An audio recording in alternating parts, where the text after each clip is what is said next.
en el treballador i en el temps de la pandèmia, per causes majors, això no es compleix.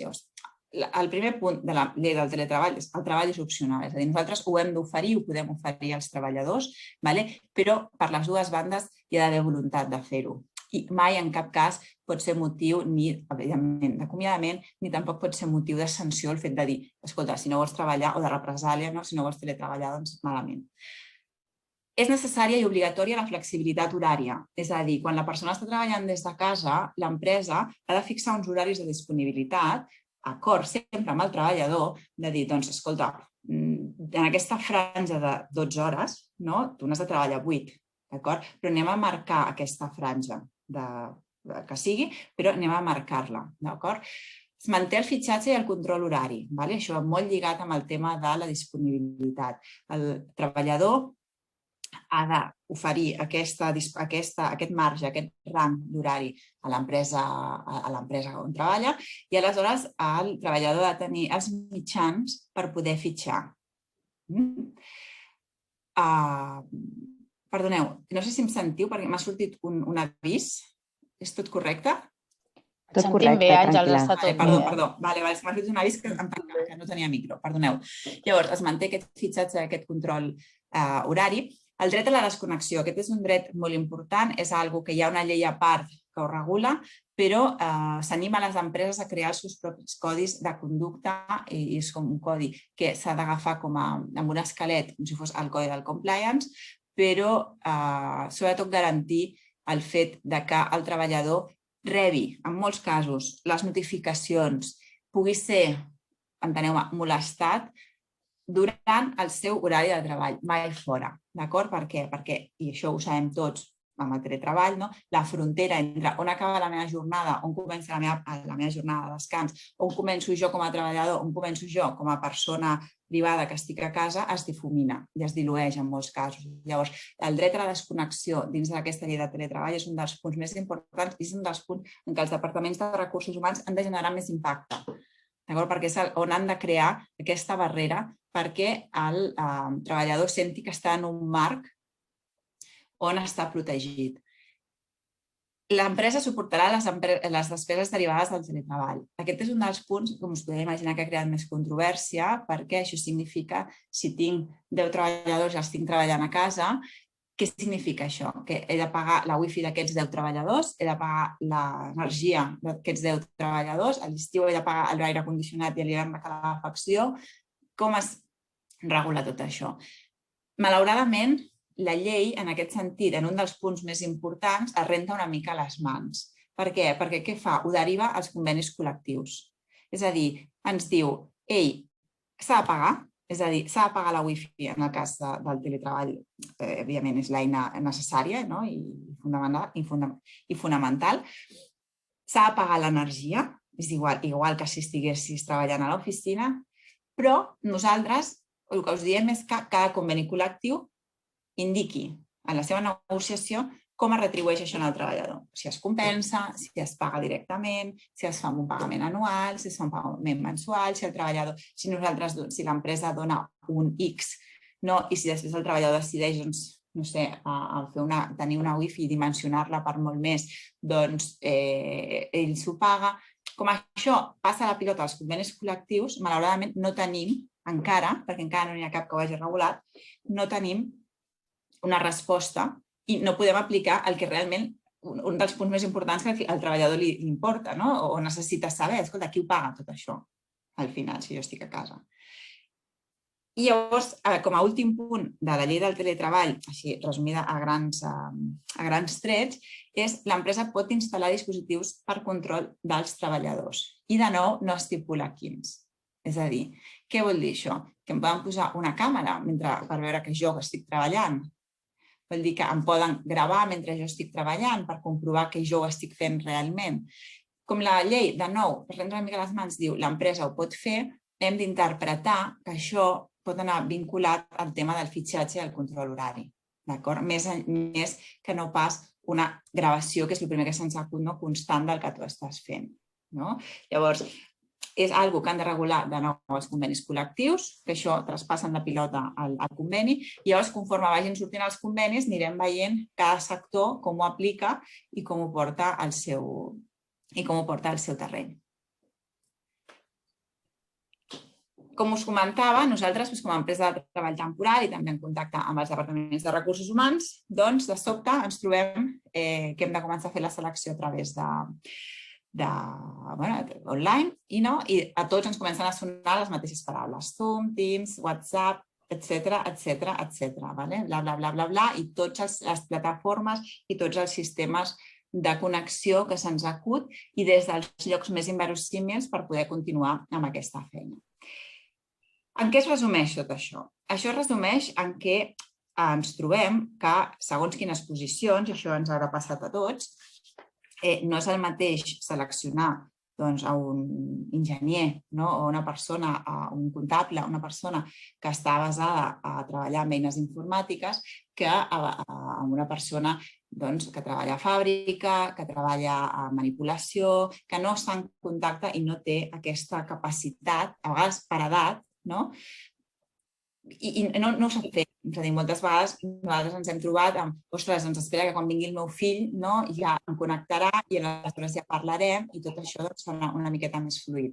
Doncs no. Llavors, jo us he posat aquesta slide només amb el tema de l'acompanyament perquè en tot el procés el que ens hem donat compte és que en tot s'ha resumit en això. És a dir, totes les barreres que ens hem trobat per el fet d'haver de fer les seleccions de forma a través de la pantalla ha estat que hem hagut d'oferir un acompanyament més gran en els candidats o en els treballadors. I que amb això ho hem salvat tot. És a dir, el que no sabíem fer, els problemes que tenien en un primer moment, segons quines persones, el que els ha costat a parlar a través d'una càmera, a comunicar-se amb tu, la pròpia frustració d'enviar-li un contracte i no saber com signar-lo. Tot això ho hem pogut salvar a través d'un acompanyament molt estricte, molt estar al seu costat i donant les coses molt mastegades i molt pas a pas. Com han anat els processos de selecció? Quins han estat els ups i downs que hem trobat de tot el procés? Ens hem trobat, sobretot, en candidats, i això és una cosa que no només compartim des de l'empresa de treball temporal, sinó també des de diferents clients amb els que hem estat convivint durant tots aquests mesos, en candidats més compromesos. I, paradoxalment, en un augment de la presencialitat. Quan sembla que hauria de ser al revés, doncs no. Un augment de la presencialitat. Què significa això? De nou, les empreses de treball temporal, el Departament de Recursos Humans, estem acostumats que segons quins perfils no acabin de presentar-se a les entrevistes, que tinguis organitzades 10 entrevistes i es presentin 6 candidats. Doncs no. En aquest cas, en el cas de les entrevistes online, el que ens hem trobat precisament és això, un augment de la presencialitat, que deies, un augment de compromís per part del treballador. O per part del candidat, que quedaves en una hora i aquella persona estava allà. Per què? Perquè estava a casa, segur, perquè no havia d'anar enlloc, també. Però sí que això s'ha traduït en uns millors ratis de selecció de personal.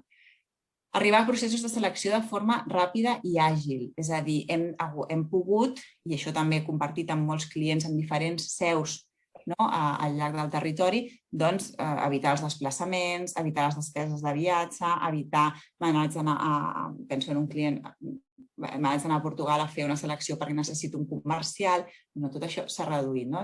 Una selecció que et podia costar 48-72 hores fer-les, comptant desplaçaments, nits, etc., doncs ara amb 7-8 hores l'has tingut feta perquè tens tota l'escaleta d'entrevistes programada.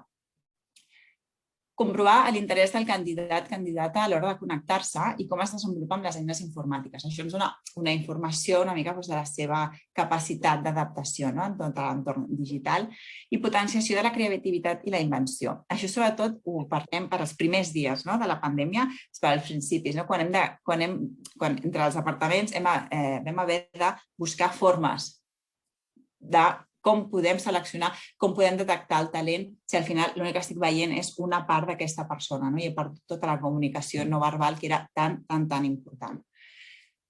Els contres, pèrdua de la comunicació no verbal, la relaxació per part del candidat també, que moltes vegades, doncs, això sobretot al principi, els havies de recordar, escolta, estàs en una entrevista de treball, no estàs a casa teva allò amb el xandall i prenent-te alguna cosa, és a dir, estàs en una entrevista de treball, amb la qual has de traslladar la mateixa forma que ho estaries fent a l'oficina, l'has de traslladar en aquesta entrevista que estem fent presencial, o que estem fent online. I, òbviament, falta de coneixement en l'ús de les tecnologies de determinats perfils. Per tant, aquí de nou, acompanyament en aquest tipus de perfils escolta, anem a fer tranquil, posa el WhatsApp, posa el vídeo, anem a veure com ho podem fer, anem a veure com us podem ajudar a poder arribar a aquesta entrevista. D'acord? Com s'ha fet? És a dir, com ha anat aquest reclutament 2.0? Fa molts anys que estem parlant del reclutament 2.0. Hi ha hagut infinitat de presentacions de reclutament 2.0 i de sobte va arribar de cop, perquè totes les eines digitals que teníem o que coneixíem les vam haver d'utilitzar. Què és el que nosaltres, des de la nostra experiència, hem vist que ens ha ajudat i ens ha servit per posar-nos en contacte amb els treballadors, amb els candidats? Ús de procediments senzills, intuïtius i adaptables, és a dir, eines informàtiques que siguin clares, que siguin senzilles, que puguin oferir la possibilitat d'un contacte directe i senzill.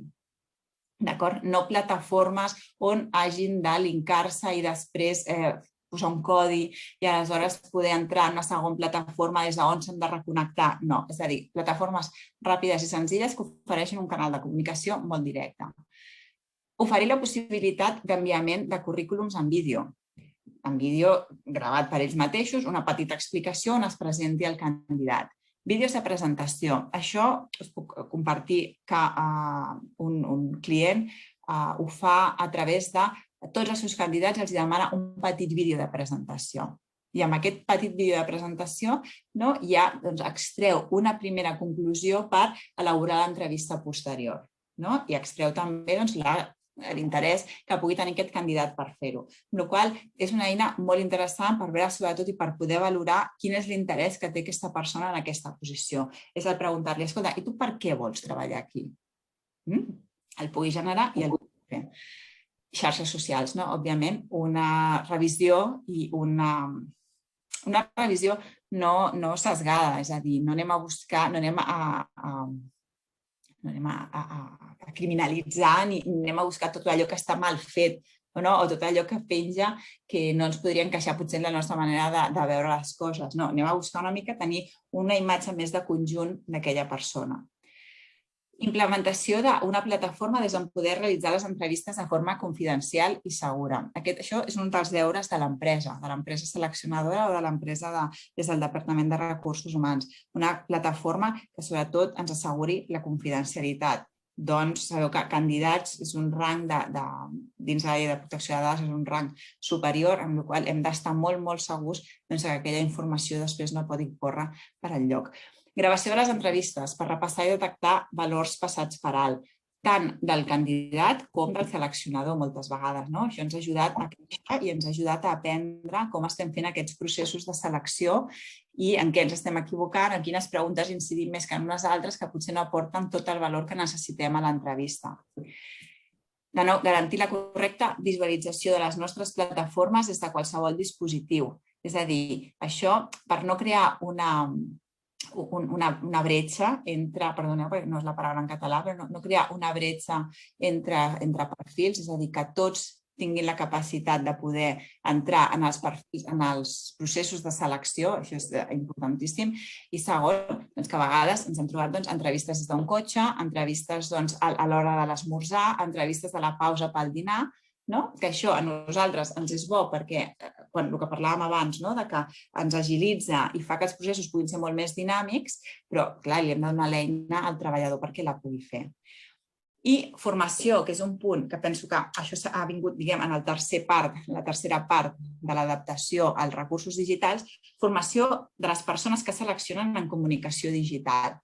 No és el mateix fer una entrevista amb una persona davant que fer una entrevista a través d'una pantalla, amb la qual cosa tots aquests aprenentatges els hem de traslladar a la persona que està seleccionant. És a dir, hem de formar aquests seleccionadors perquè sàpiguen com dirigir-se a aquest candidat i fer-lo sentir segur. perquè en el moment en què el facis sentir segur, aquesta persona extraurà tot el que té i tu podràs fer un procés de selecció correcte. Passem al reclutament. Ja tenim el candidat, ja l'hem trobat, ja hem fet tot el procés i aquest candidat ens quadra i l'empresa usuària o el Departament de Recursos Humans decideix que l'ha de contractar. Tota aquesta contractació, de nou, s'ha de fer online. És a dir, ha desaparegut el vine aquí que signarem el contracte i t'explicaré. No, doncs s'ha de fer online. Com ho hem de fer? De nou, comunicació clara, senzilla i fluida en quant a les condicions. Hi ha un punt en la comunicació digital que és la falta de seguretat per part de la persona que està rebent tota aquesta informació. I aquesta virtualitat fa que les condicions i totes les característiques del lloc de treball, totes les condicions econòmiques i no econòmiques del lloc de treball han de ser molt clares i sobretot molt fàcils d'entendre i sobretot no poden haver controvèrsies ni poden haver idees contraposades, d'acord? Perquè la pantalla s'apaga i ja no sé res més d'aquella empresa, no sé res més d'aquell candidat. Amb la qual cosa no és allò que tinc un lloc físic on pugui anar. Amb la qual cosa necessitem, sobretot, que tota aquesta informació arribi de forma molt clara, molt clara. I aquí, i és un dels punts més importants, el Departament de Recursos Humans, aquí en la contractació, tant en l'acolliment, tant en l'onboarding, el Departament de Recursos Humans i el Departament de Màrqueting han d'anar agafats de la mà. És a dir, han d'anar en la mateixa direcció per vendre l'empresa i per atrapar i atreure i atrapar aquest talent. I la contractació és crucial, perquè aquí un malentès i se'ns en va tot aquest castell de confiança que hem construït, se'ns en va a baix. Llavors, comunicació clara, senzilla i fluida en quant a les condicions, formació i informació del lloc de treball, òbviament, tot això adaptar-ho a la forma online, si fins ara el que fèiem era explicar-li quan el teníem davant, doncs adaptar-ho a la forma online, trasllat i enviament de la documentació en lloc i forma, és a dir, si hem quedat, escolta, t'enviaré el contracte tal dia, tal hora, tal, aquell contracte ha estat tal dia, tal hora en el seu lloc, o bé online, si ja tenim les eines perquè pugui fer la signatura digital. Trasllat i enviament dels mitjans necessaris per desenvolupar la tasca, òbviament, si necessita un portàtil, si necessita algun tipus d'eina informàtica, si necessita un mòbil, si necessita el que sigui, tots aquells EPIs, tots aquells materials que necessita, ha d'estar en el lloc i forma que s'ha quedat. Presentació clara de les polítiques de l'empresa, és a dir, que treballi des de casa no significa que no estigui treballant en un entorn empresarial dins d'una empresa concreta amb uns valors, amb una filosofia. Tot això s'ha de transmetre i per aquí, tornem-hi, el Departament de Màrqueting ha d'estar involucrat en tot això per poder-ho vendre d'una forma atractiva. I de nou la firma, la documentació en temps i forma tant per part del treballador com per part de l'empresa. No és allò de t'envio el contracte, ostres, és que l'empresa no l'ha signat. No, el contracte ha d'estar signat per les dues bandes i el treballador ha de tenir tota la seguretat que aquell contracte és el correcte. Per tant, tot de nou es resumeix en un acompanyament en aquest treballador, fer-li arribar tota aquesta documentació quan ha d'arribar i oferir seguretat al candidat. L'onboarding. Aquí ja hem seleccionat el candidat, ja el tenim, ja l'hem contractat, anem a incorporar-lo en el nostre lloc de treball, en un lloc de treball que és no virtual, perquè si fos virtual no existiria, però si és online, és digital, és potser el menjador de casa seva. Què hem de potenciar aquí? De nou, de la mà, màrqueting i Departament de Recursos Humans. Hem de potenciar l'engagement d'aquesta persona. Que aquesta persona se senti part de l'empresa. Com? Doncs a través d'un welcome pack online, ja que no el podem fer presencial, online. Si és necessari enviar una sèrie de gadgets, documentació, eines de l'empresa, el que fa l'empresa a casa del treballador, perquè se senti involucrat, perquè el senti al seu costat. I què és el que ha d'incloure aquest, o què és el que pot incloure aquest welcome pack? Doncs estructura la informació de la companyia, hi ha de ser present, saber on va treballar, de què forma part, a què es dedica, la història i els valors de l'empresa per potenciar aquesta identificació amb l'empresa, els elements de la marca, és a dir, si aquesta marca es dedica a fer sabatilles o a fer cargols, doncs aquests elements hi han de ser perquè es pugui palpar alguna cosa que no tot sigui virtual. Identificació del personal per posició i forma de contacte, és a dir, un arbre jeràrquic, si vols, amb qui és qui, què fa, quin és el seu telèfon, com el pots contactar. És a dir, que el treballador no se senti perdut un cop ha entrat a treballar i si té algun problema informàtic sàpiga on ha de trucar, si té algun problema en recursos humans sàpiga on ha de trucar, si té etc., pugui tenir les persones, perquè hem de pensar que aquella persona estarà treballant a casa seva i no tindrà allò de ei, escolta, digue'm qui fa això o qui fa allò. No tindrà l'opció de poder parlar amb un company seu.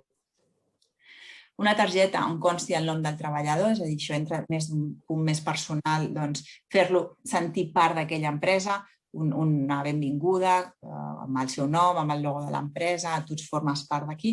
I després un petit resum de preguntes freqüents, que això també, de nou, s'ha de posar una mica d'imaginació, però igual que en un treballador, quan entra a la nostra empresa, li ensenyem, escolta, mira, aquí està l'office, aquí està el bany, si has de parlar, si has de trucar a porteria, doncs és a través d'aquí, el senyor que cuida això, la senyora que cuida això és aquest. Doncs una mica això, per fer-lo sentir part d'aquesta oficina virtual on estarà treballant. Òbviament, alta del treballador en tots els processos i eines de la companyia, és a dir, un gran error que moltes vegades es comet presencial i no presencialment, és que el correu encara no està en funcionament, encara no funciona, encara no pots enviar-te correus perquè no està donat d'alta o no tens la targeta d'entrada donada d'alta. I presentació dels equips i companys mitjançant reunions. De nou, una altra vegada, acompanyament al treballador. Una reunió via Zoom, per exemple, on podem veure, o via Teams, on podem veure totes les cases dels treballadors del departament o dels treballadors de diferents departaments perquè aquella persona vegi que hi ha més gent que hi treballa aquí i que en cert moment pot comptar amb ells i els pot trucar. I aquestes reunions, a més, d'una forma periòdica, no un dia de presentació i ens oblidem, sinó de forma periòdica anar involucrant aquesta persona dins de l'empresa perquè se senti part d'ella. Hem de comptar que no tindrà aquesta vinculació emocional amb el lloc de treball, perquè el lloc de treball no existirà o no hi podrà anar, amb la qual cosa hem de potenciar aquesta vinculació a través d'aquestes presentacions amb altres membres de l'empresa i a través dels elements de l'empresa. Intentar buscar aquest engagement a través de les parts físiques. Un cop ja tenim contractat i un dels nous escenaris que s'han plantejat és què passa amb els salaris.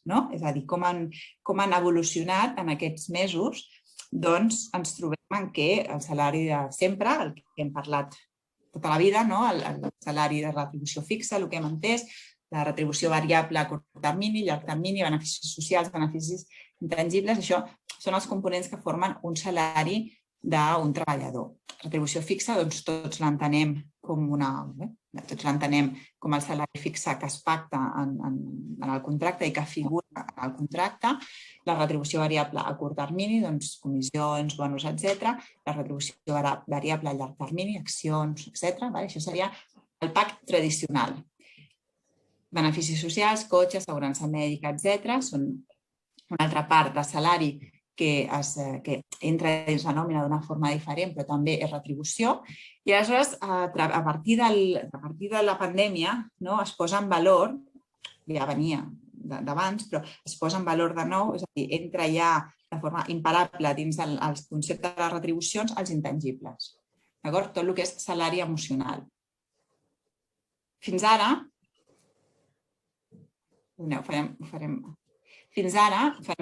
al revés, fins ara, quan parlàvem de salaris emocionals o salaris intangibles,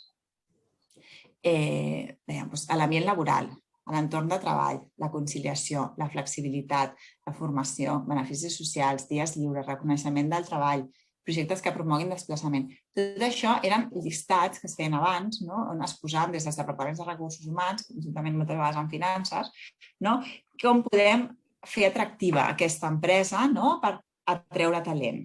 I tot això és, a part del que ja hem parlat de la retribució fixa, tot això és el que podem utilitzar a atreure. Bé, tot això ara ja ha quedat pràcticament obsolet, perquè tot això ja es dona per sentat, i més després de la pandèmia.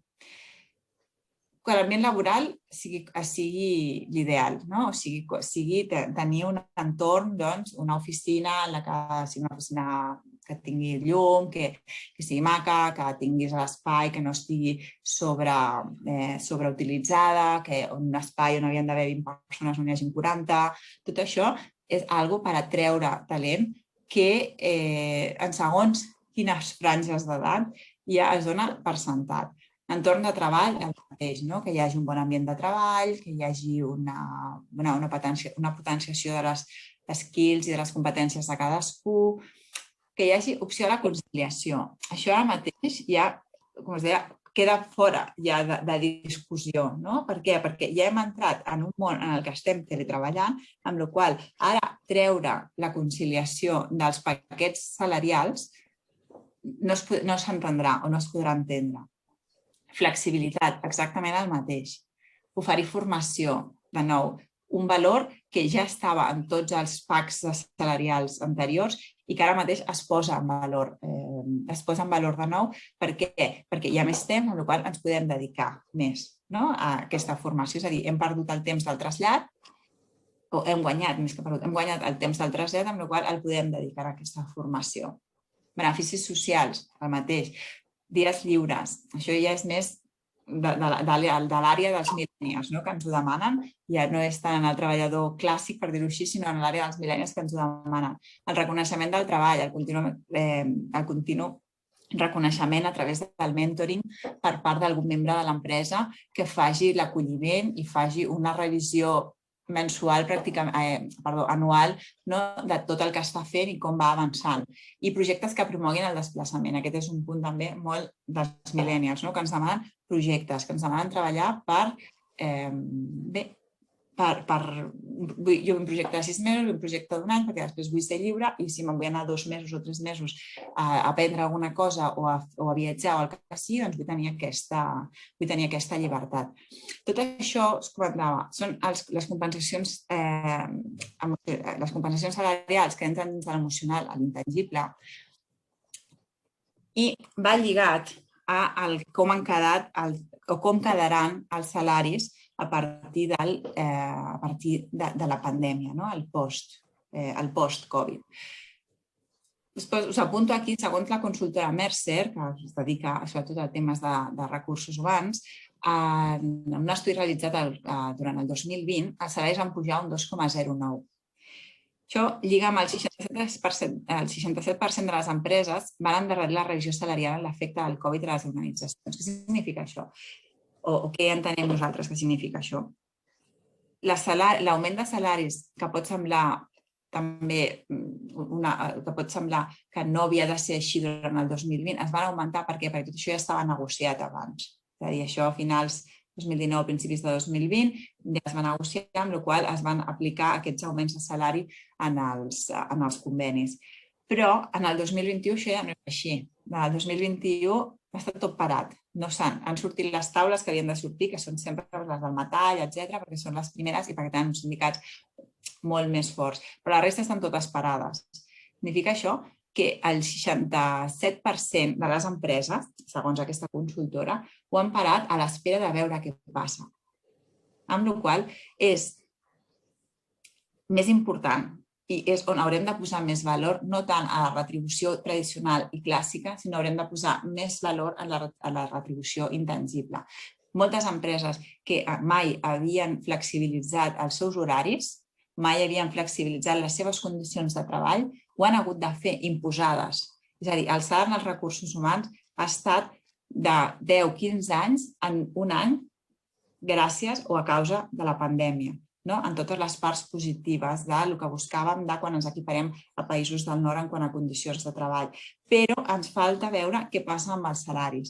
Llavors, sobretot, hem de posar èmfasis per retenir aquest talent en aquesta retribució intangible, en aquests conceptes no salarials. Òbviament, tothom busca un salari i tothom treballa, per dir-ho així, per diners, amb la qual cosa no podem oblidar una cosa per l'altra, no podem tenir una retribució intangible i un salari. És a dir, no, això està compensat. Però sí que és veritat que hem de posar molta imaginació, molta voluntat i sobretot molta flexibilitat en aquests salaris per retenir aquest talent dins de les empreses. Si hem aconseguit fer aquest engagement correctament, podem oferir a aquest treballador tota aquesta representació i tota aquesta identificació amb l'empresa amb la que està treballant, i això ho podem vestir amb un salari tant de retribució clàssica com en intangibles que sigui correcte, podem aconseguir que el treballador ens mantingui i sigui, sobretot, que és el que estem buscant, ens sigui productiu i ens arribi a, i estigui amb l'empresa i evolucioni amb l'empresa durant molt de temps.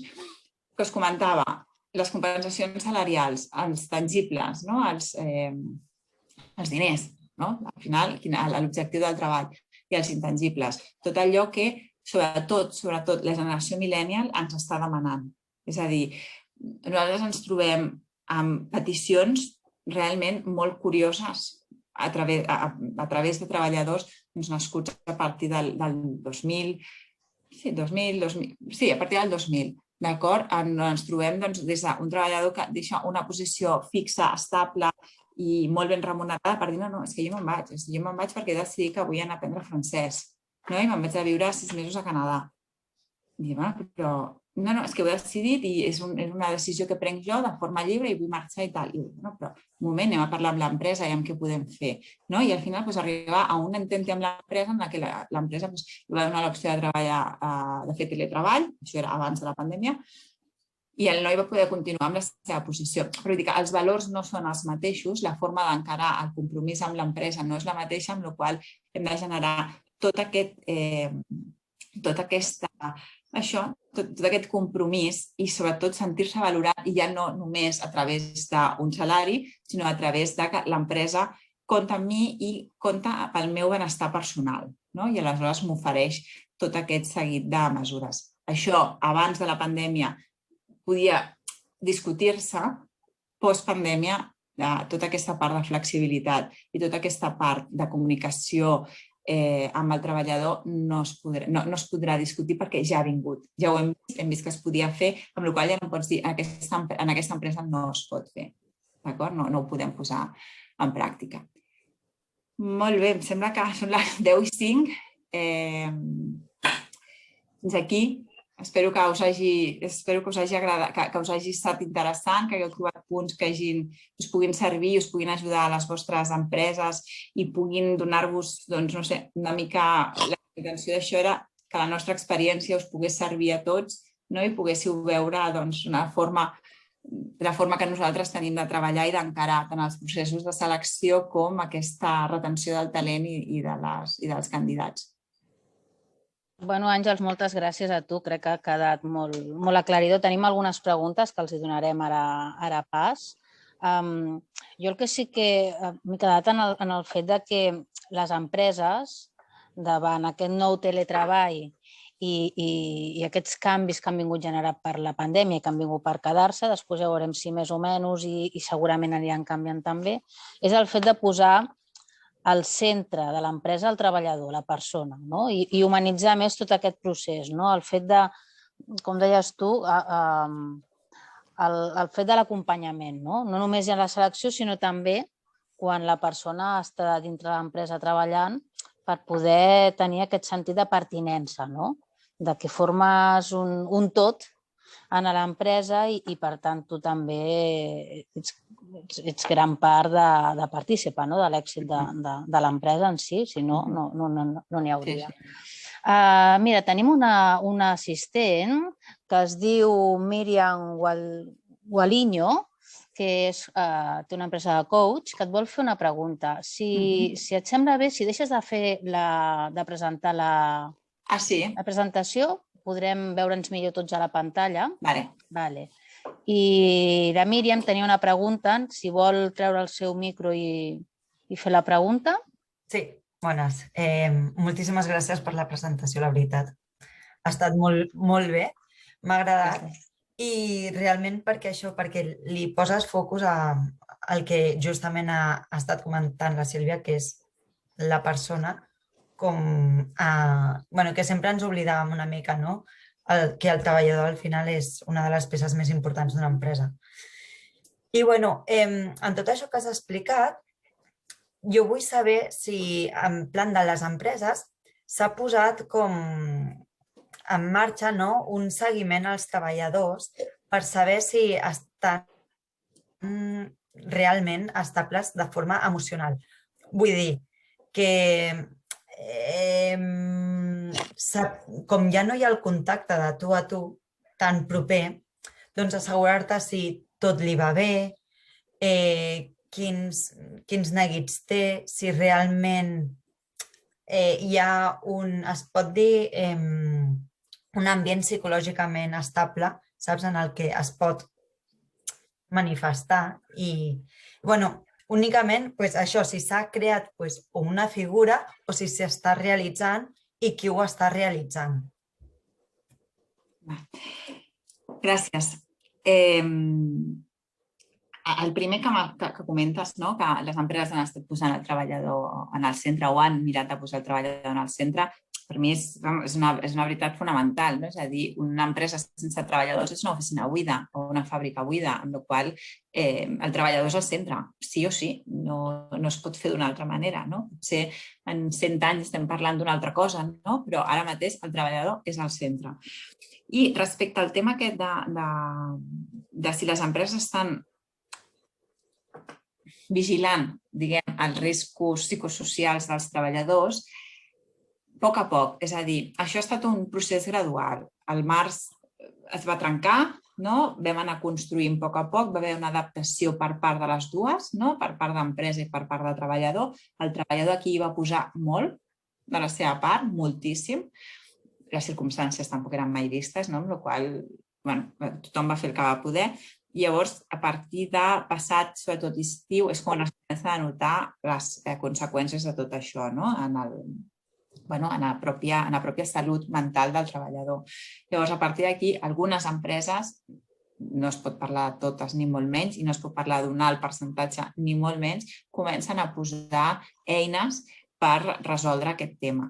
Per una banda, això, jo ara mateix no tinc el percentatge i no te'l vull dir perquè no em vull equivocar. Hi ha un estudi d'Europreven, que és un servei de prevenció molt potent i que arriba i que té una gran base d'empreses, que ha fet un estudi sobre on ha arribat, quines són les eines que estan utilitzant les empreses, i penso que estàvem parlant d'oferir, per exemple, temes de mindfulness als treballadors de cara a equilibrar tota aquesta part.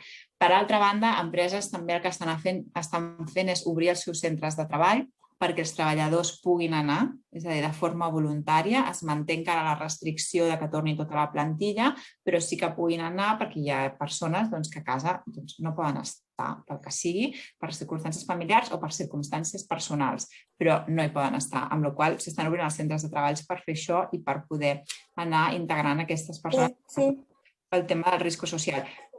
I després hi ha un punt important també, que és que a Inspecció de Treball s'hi està posant.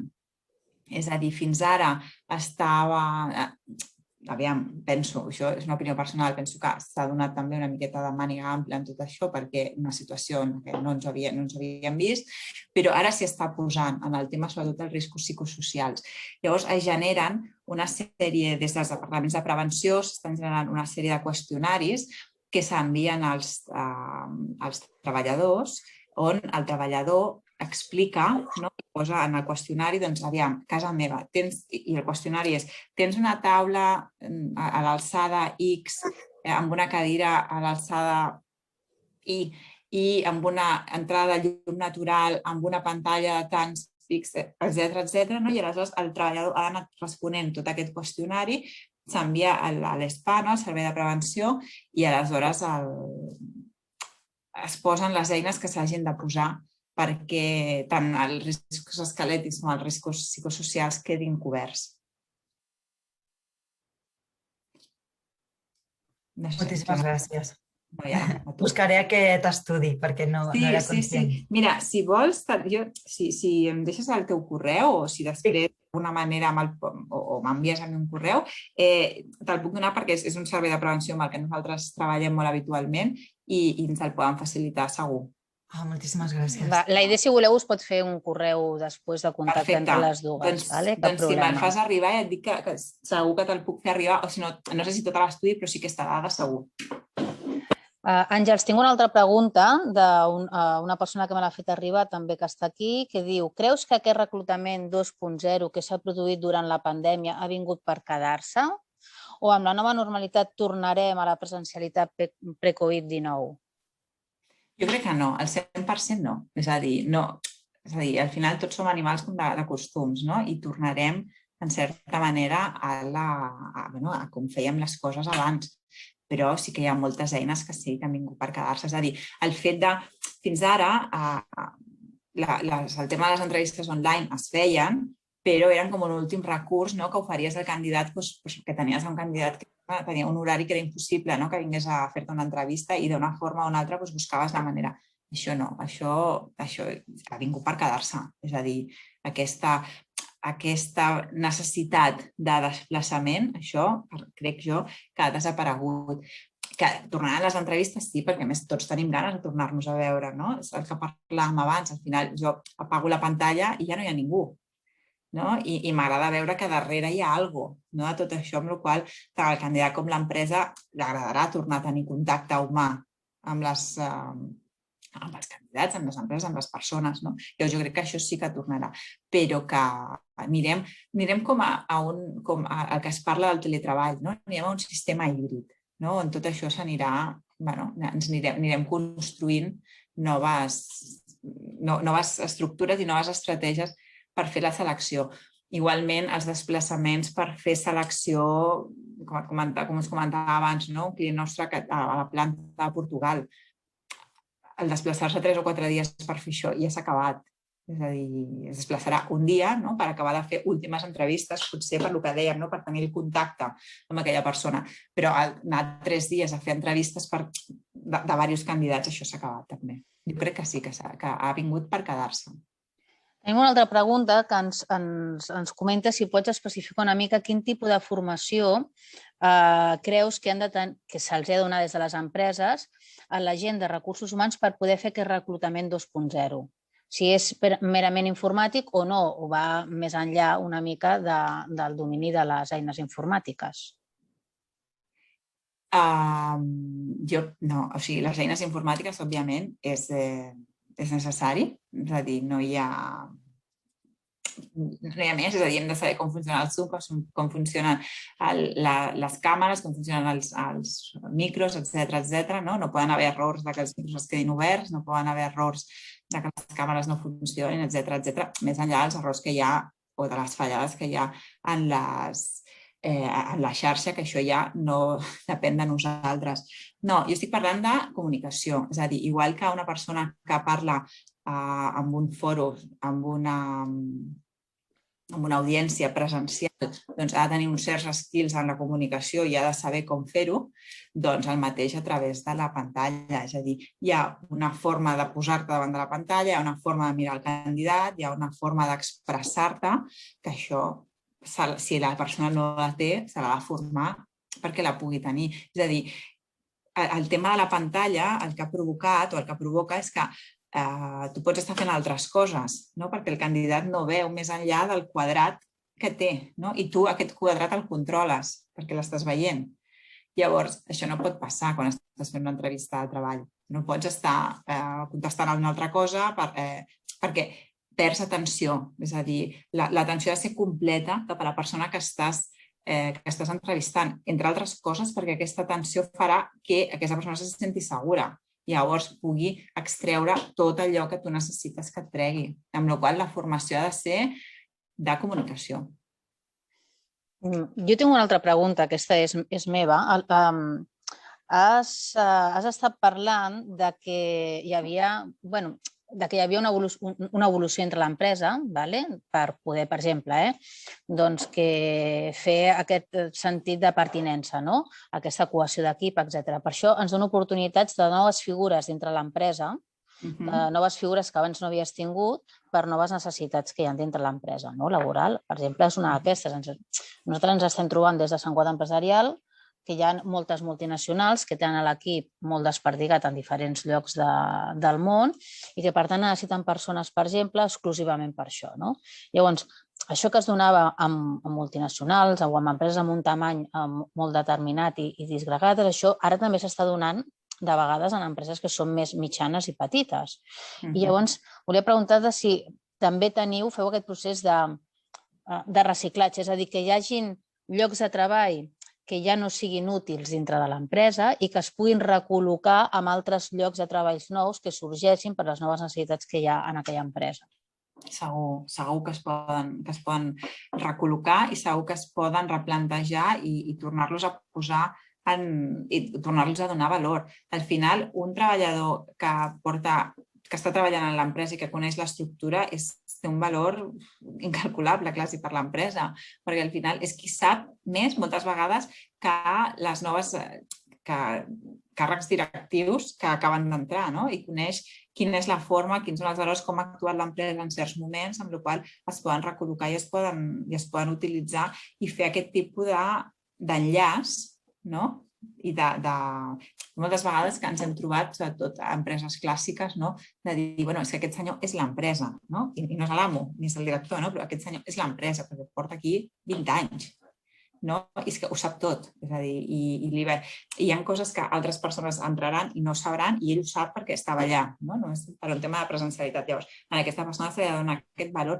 i jo crec que es pot migrar aquesta posició a això, a fer de nexe entre els diferents treballadors i oferir-los aquest coneixement de la cultura de l'empresa, fer-los sentir part d'ella.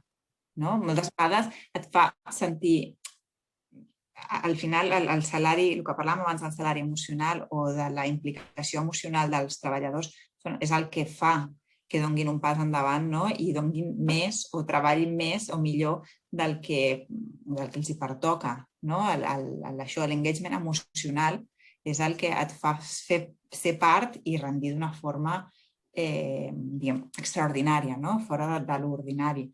Amb la qual cosa, aquestes persones són precisament això, són engagement emocional 100%.